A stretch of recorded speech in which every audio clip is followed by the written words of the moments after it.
Hey everyone, I'm CP, and welcome to the fourth episode of Help I'm Teaching, a podcast for amateur educators.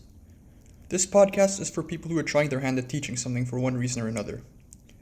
Let's say you have a cousin or sibling who's pretty quiet most of the time, but really likes talking about oceanography, knows all the important warm and cold water currents, has a favorite fossil in the Burgess Shale, and so on.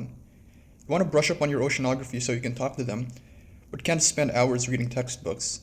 This podcast is meant to give you a quick summary of a topic, verify or de-verify your preconceived notions on it, and give you info on subtopics of interest so you can meet them on their level.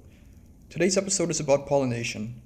As a plant science grad, this is an enormously complex topic I've had hundreds of hours of lectures on, but I'll do my best to give you the buzz on pollination. A lot of kids have a favorite flower. Mine's a marigold, but sunflowers are pretty popular too. Bugs are a bit less popular. Some kids, but not all kids, will like bugs. Ask students what they know about bees. What's the latest about them? Why do we care that bees are dying? When pollination and flowers are mentioned, you have a good lead to what is pollination, and what's a flower for?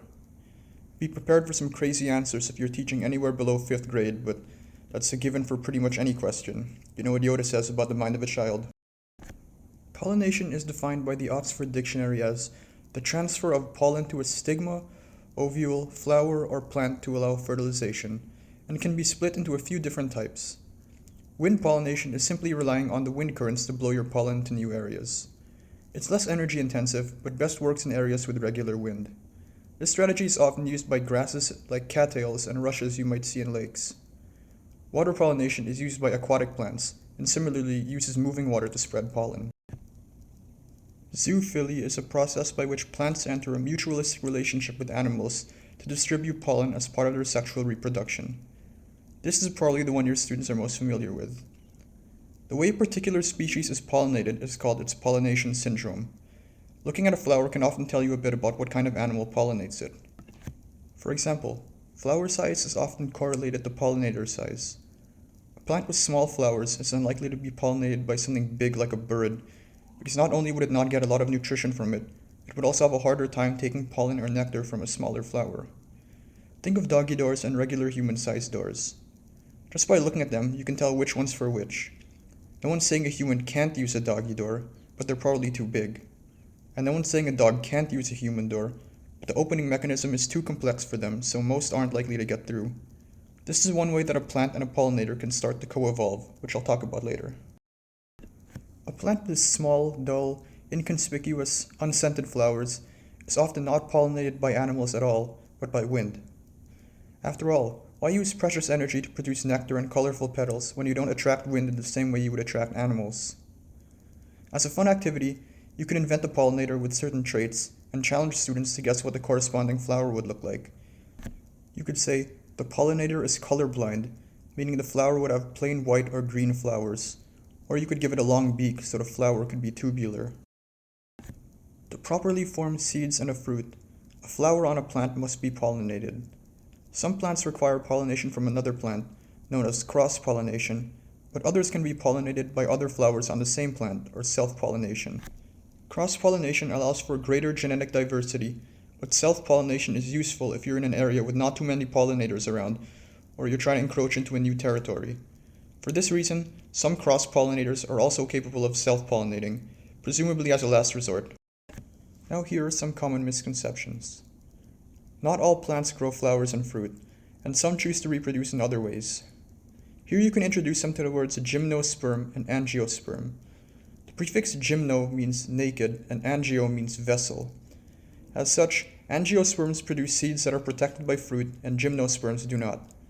A good example of a gymnosperm, or a plant that does not flower, is any tree that produces cones.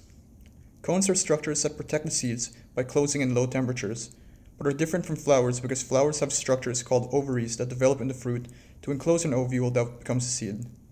In cones, the ovules form directly on the scale with no ovary. Think of the fruit as a life support system. The fruit's purpose is to surround the ovule once the ovary is fertilized by pollination to protect the developing seed from predators and the environment, and possibly aid in its dispersal. In contrast, the cone mechanically holds the seeds, but once it drops them, the seed is on its own. When plants reduce vegetatively, for example, by planting root cuttings, The resulting plant is genetically identical to the parent and is an example of asexual reproduction. This has nothing to do with pollination. Pollination doesn't just happen with bees.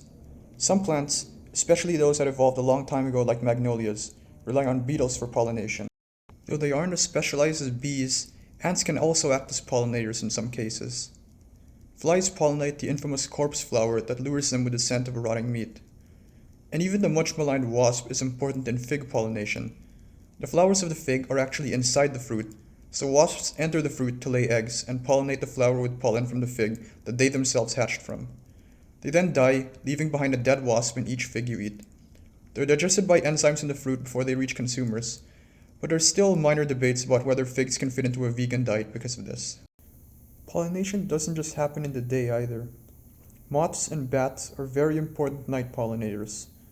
Flowers pollinated primarily by moths tend to open in late afternoon and have white or dull coloration. The pollination syndrome of bats can be similar, but tend to have larger, less numerous flowers placed far away from leaves. Plants put a lot of energy into growing flowers. If you've ever heard that you shouldn't let plants you're growing for leaves, like basil or mint, go to flower, it's because the plant will prioritize it over the leaves you want. The solution is to cut them as you see them. Because there are so many angiosperms out there that we garden with, a lot of crops that aren't known for their flowers have them anyway. Roses are iconic, but peas can have really striking purple flowers, and lettuce can have yellow buds reminiscent of dandelions. Encourage kids to see beyond plants that are only used for aesthetic purposes. On the topic of dandelions, your students might guess that they're wind pollinated because of the way the flower heads turn into clusters that can be blown away by a gust of wind. But they're also bright yellow, which might make you think that they're attracting pollinators. Dandelions actually don't sexually reproduce, using what's known as apomixis to produce viable seeds without fertilization via pollination. This means that many dandelions share extremely similar DNA. It's also not a gymnosperm because that white stringy thing is a fruit, not a naked seed. Self-pollination is not the same thing as not requiring fertilization or apomixis as mentioned earlier. Even plants that self-pollinate require a way to get pollen from one flower to another, like an insect. It's like the difference between a car being made entirely inside a single building of a factory and parts being made in one building, put on a truck, and being assembled in another building. Some plants like peanuts have permanently closed flowers, and these flowers can fertilize themselves without needing an insect. This is called cleistogamy. Don't underestimate the altitudes that an insect can fly to pollinate. I've seen wasps flying outside the 42nd floor. This is one that personally applies to me because one time in high school I was trying to plant something on my roof and thought, wow, this is kind of far up, can the insects get here? Then I remember that hills and mountains exist, and suddenly it wasn't a problem. Now for some questions. Are there plants that aren't gymnosperms or angiosperms? Yes, though they're considered less complex. Mosses and ferns are two kinds of plants that don't have seeds at all. Seeds, fruits, and flowers are a relatively recent adaptation to plants, and didn't exist yet in the forms we know them in until the late Cretaceous period. Instead, plants released spores. If a fruit is meant to protect the growing plant, and the seed is meant to nourish the growing plant, a spore is a single cell and is basically the least effort a plant can put into making sure that that particular plant survives. To remedy this, spore-making plants often can release millions of spores to play the numbers game far more effectively. Spores are dispersed by water or wind. The plants that still retain this behavior are ferns. You can see this if you look at the underside of a fern leaf. You'll see small red bumps known as sori, singular sorus, which are where spores are released from. Mosses, meanwhile, are even more evolutionarily ancient. They also produce spores and rely on both wind and water to transport them. Are there boy plants and girl plants? Depends on the plant, but very possible. You can have a plant that grows a flower with both male and female parts, a flower with only one set of parts, but on a plant that can grow different types, both called monoecious, and plants that exclusively produce male and female flowers, called dioecious. This is important because self-pollination can only occur on monoecious plants. What plants are best for pollinators? Pollination isn't a one-size-fits-all solution. Different flowers give different kinds of nutrients to pollinators. Pollen provides protein, lipids, and micronutrients, while nectar provides water and sugars. To maintain a healthy pollinator population, you're going to need to make sure they get an ample supply of both. And though gardening guides might suggest some flowers to grow in a pollinator garden, you're going to want to check that these grow in your specific area. To get the best advice on what to grow for pollinators, research the native plants in your area, as these are better adapted to native pollinators. In fact, one of the best ways to guarantee that native pollinators will use your garden is just to let it sit and see what grows. This topic is a great way to introduce coevolution. Over millions of years, as a certain plant relies more and more on a certain pollinator, they will both evolve features that make the specific pollination combo easier and often make other combos harder. This could be via physical features of the flowers, like how some flowers pollinated by bumblebees require them to buzz to release pollen. It can be temporal via time in the year the flowers are open. If there's a season where a certain pollinator is most active, a plant might time its blooming accordingly. Eventually, both the pollinator and the flower will be adapted to work only with each other. However, coevolution can also be less friendly. For example, if a plant was being attacked by a certain type of caterpillar, it might evolve secondary compounds lethal to only that caterpillar. The caterpillar will respond by evolving immunity to it, so the plant evolves a method to attract that caterpillar's natural predators to it, and so on. This is the basis of the Red Queen hypothesis taught in Intro Bio, which, despite its cool name, has a very simple premise. Just like the Red Queen in Alice in Wonderland must constantly be running to stay in the same place, species must constantly be evolving to combat predators, because their predators are evolving too. Here are some interesting examples of pollination if you want to get kids thinking about the complexity of the natural world. Some lotus plants lure insects inside with pollen during the day, then close at night, trapping the insects inside. It's not a bad deal for the insects though, as the lotus plant also generates heat to keep them warm for the night. The heat encourages them to move around the plant, getting its pollen on them and brushing off pollen from other lotus plants they may have collected. In the day, the lotus flower opens up and the plant is ready to accept a new batch of guests. Plants, especially desert ones, are very smart about pollination.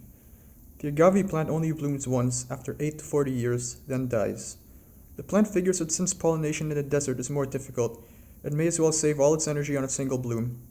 Because of this slow life cycle, the decline in agave also results in a decline of its pollinators, bats and hawk moths. The yucca moth pollinates the yucca plant that also grows in the desert, and the former relies on the latter for its life cycle as well. The yucca moth lays its eggs in flowers. If the flowers grow into fruit, the larvae will have plenty of food. However, if a yucca plant detects that a certain flower has too many eggs laid on it, it will selectively abort that flower. You could ask students why this is, though they may be able to guess themselves. Too many larvae on a fruit will eat up the whole thing as well as the seeds, which is the entire point of pollination, so the plant decides to cut losses. Thus, it's a numbers game for the yucca moth as they lay eggs on many different flowers and hope that they don't have max occupancy. However, roughly 90% of these flowers abort anyway, killing all larvae. And so it goes. So that's pollination.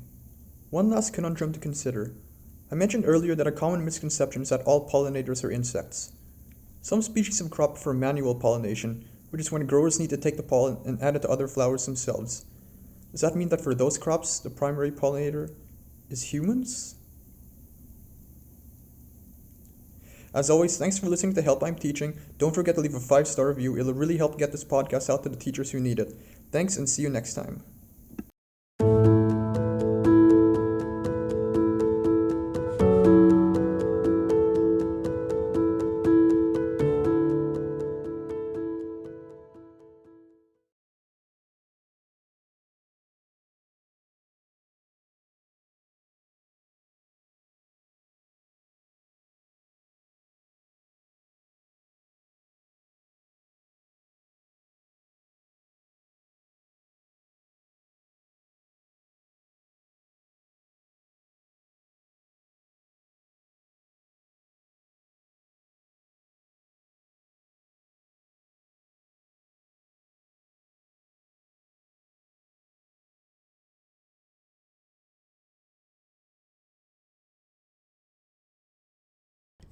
Here's something cool to end on if your students are really enjoying the philosophical angle.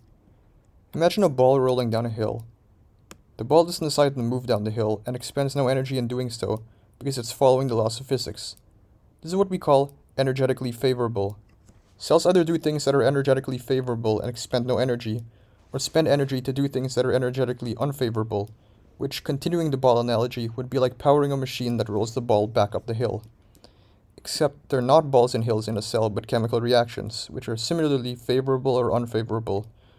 The net result of all these balls rolling up and down hills on scales we can barely see with our strongest microscopes is what we call life.